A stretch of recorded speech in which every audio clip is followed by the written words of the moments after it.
आता जवळपास हे 5वा ते 6वा CCTV फुटेज आहे. जे काम होतं पोलीस यंत्रणेचं हे CCTV फुटेज त्यांच्याकडे घेणं सुरुवातीला. कमीत कमी ते पळून गेलेले CCTV घेतले असते तर कळालं असतं की कुठल्या दिशेनं ते गेलेत. आता तिथून पळालेले दिसायलेत आपल्याला. आम्ही जे आमचं गाव किंवा आम्ही जे देशमुख कुटुंबीय आम्ही पहिल्या दिवसापासून बोलतो की हे CCTV फुटेज किंवा जे पोलिसांनी केलेला तपास आहे ते काय केलं आहे ते आमच्या पुढं मांडा. किंवा आम्ही हे जे CCTV फुटेज विविध प्रसारमाध्यमं पत्रकार बंधू हे जे शोधत आहेत हे काम त्यांचं नव्हतं शोधायचं. खरं तर हे त्यांनी शोधून पत्रकार बांधवाकडे द्यायचे सोडून पत्रकार बांधव हे त्यांच्याकडे देत आहेत पोलीस यंत्रणेकडं. आणि CID आणि SITकडे जे तपास दिलेला आहे पोलिसनी तोच पुढं व्यवस्थित चालू आहे.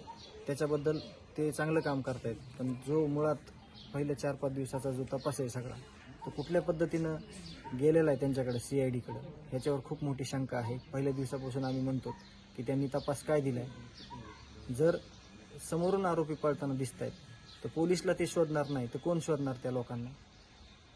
त्याच्यात 6 आरोपी आहेत. त्याच्यात कृष्ण आंधळे पण आहे.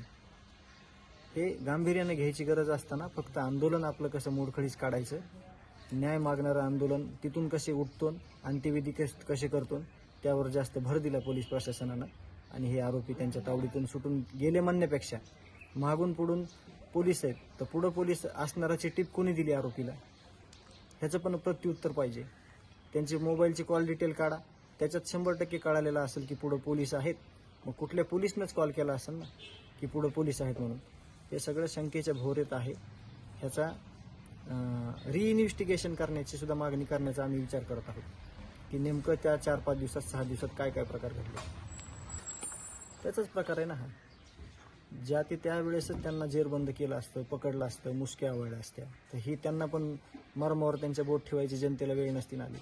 आज सगळे आरोपी मध्ये असते. शिक्षा म्हणजे त्यांना लवकरात लवकर शिक्षा झाली असती. आज आरोपी मोकाट फिरतोय कुठं गेलाय अभयामुळं सगळ्या पोलीस यंत्रणेच्या. हे किती वेळेस आपण बोलणार प्रसारमाध्यमांना.